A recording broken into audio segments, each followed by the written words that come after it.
Hello friends, welcome to my channel. Friends, जो भी चीज़ें मैं आपके साथ शेयर करती हूँ वो मेरे गार्डन में हो रही होती हैं और कई बार मैं आपसे एडवांस में ही शेयर कर देती हूँ कि क्या क्या प्रॉब्लम आने वाली होती हैं, क्योंकि पिछले 4 साल का एक्सपीरियंस हो गया है टेरेस पर। और दूसरा, पौधों के बारे में भी थोड़ी बहुत नॉलेज हो गई है कि किस टाइम पर क्या प्रॉब्लम आती है। अब देखिए, जैसे कि मौसम चेंज बार बार होगा, कभी बारिश होगी, कभी धूप निकलेगी, कभी ठंड, कभी गर्मी। और ये मौसम देखिए होली तक रहता है हर साल ही। और इस टाइम पर कुछ बीमारियां हैं जो कि अटैक करती हैं, मेरे गार्डन में तो करती हैं, हो सकता है आपके भी करें, तो आप पहले से ही सतर्क हो जाइए और ध्यान रख लीजिएगा।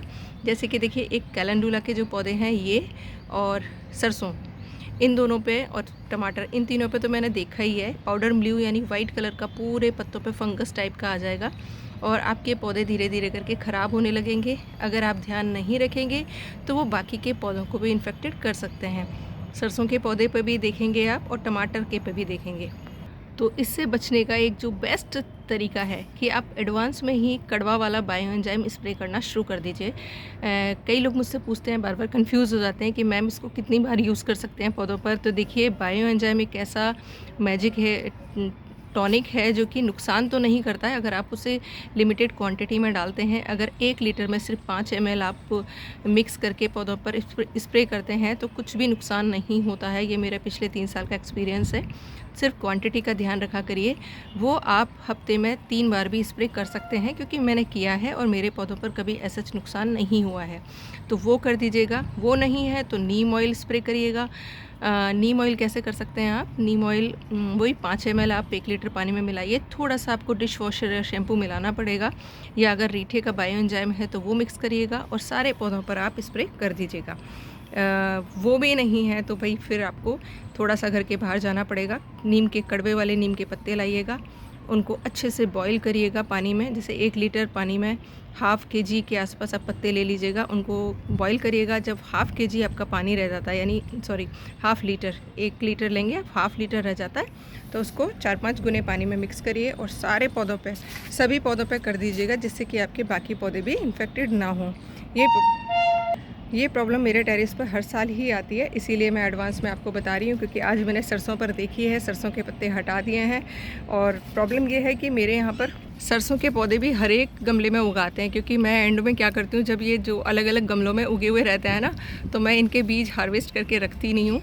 इनको बस सारे पौधों में स्प्रिंकल कर देती हूँ, तो नेक्स्ट सीज़न आने पर ये पौधे अपने आप जर्मिनेट होना शुरू हो जाते हैं। तो इससे मुझे एक तो देखिए सरसों का साग मिल जाता है फ्री में ही, मुझे उगाना नहीं पड़ता कई बार अलग से।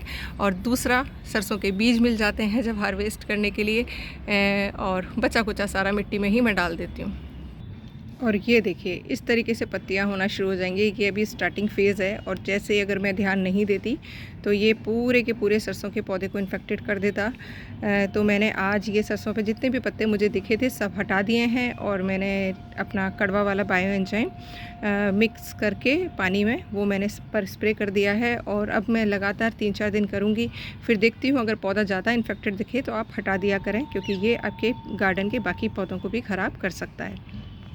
फाइनली सभी पौधों ने खिलना शुरू कर दिया है। सिर्फ अभी 2 पौधे और हैं जो कि उगाए तो सर्दियों में ही थे, लेकिन अभी तक फ्लावरिंग नहीं हुई, जिसमें एक है पॉपी, क्योंकि इसको मैं सैपलिंग्स को अलग अलग करना भूल ही गई थी। एक्चुअली एक साथ ही लगे हुए थे, जैसे ही अलग किया इनकी ग्रोथ स्टार्ट हुई और अब खिलने के लिए रेडी हैं।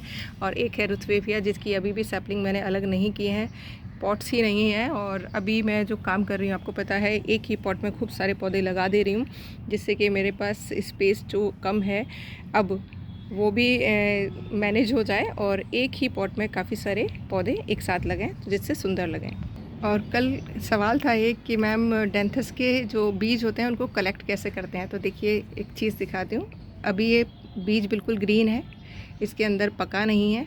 और ये देखिए, ये जो है बीज आप देख रहे होंगे बिल्कुल ब्राउन हो गया है, और इसका मुंह इस तरीके से खुल जाता है।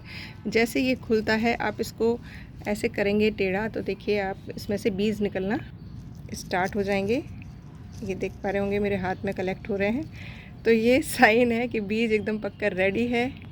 ये देखिए, ये हो गए इसके बीज कलेक्ट। तो सिंपल है, पौधा खुद साइन दे देता है, बीज खुद बता देता है कि भाई अब मुझे हार्वेस्ट कर लो। देख पा रहे होंगे आप, ये मुंह खुले हुए हैं।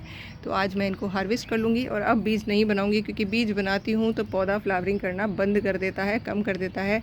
और आपको पता है ये एक पेरेनियल प्लांट है जो कि परमानेंटली आपके इस गार्डन में हमेशा रह सकता है, अगर आप इसे थोड़ा सा बचा लेते हैं तो।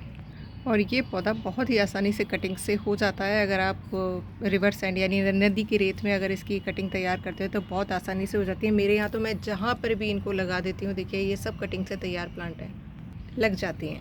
और कल शायद इस पौधे का भी नाम किसी ने पूछा था, तो ये है डेज़ी। बहुत ही हार्डी प्लांट है। अगर आप लगा लेते हैं तो ये भी सालों साल आपके गार्डन में रहेगा। बस कुछ नहीं करना है, एक बार लगा लीजिए, बीज कलेक्ट करिए और हर साल इनको डालते रहिए। तो ये आपके यहाँ पर एक लो मेंटेनेंस प्लांट के रूप में उगता रहेगा और खूब सारी फ्लावरिंग करता रहेगा। तो आई होप जो इन्फॉर्मेशन आपको दी है वो एकदम क्लियर होगी। ध्यान रखिएगा अपने पौधों को, बीमारी आने से पहले ही उनका देखभाल कीजिएगा, जिससे कि आपके पौधे हेल्दी रहें, हैप्पी रहें और आपके गार्डन में खिलखिलाते रहें, मुस्कुराते रहें और खूब सारे फूल खिलते रहें। Thank you for watching. Videos पसंद आया करें तो please like, comment and share ज़रूर करा करिए। आपकी एक शेयर जो है काफ़ी लोगों तक मेरा जो लो बजट गार्डनिंग का मैसेज है, या जीरो बजट तो नहीं कहूँगी, थोड़ा बहुत करना पड़ता है खर्चा, लेकिन हाँ एक टाइम पर आकर आपका ज़ीरो बजट भी हो जाता है, क्योंकि बीज आपका, पॉट आपका, मिट्टी आपकी, सब कुछ फ्री का, फर्टिलाइज़र फ्री के, पेस्टिसाइड फ्री के, और अगेन अमृत मिट्टी है, तो सब कुछ पॉसिबल है। Thank you for watching.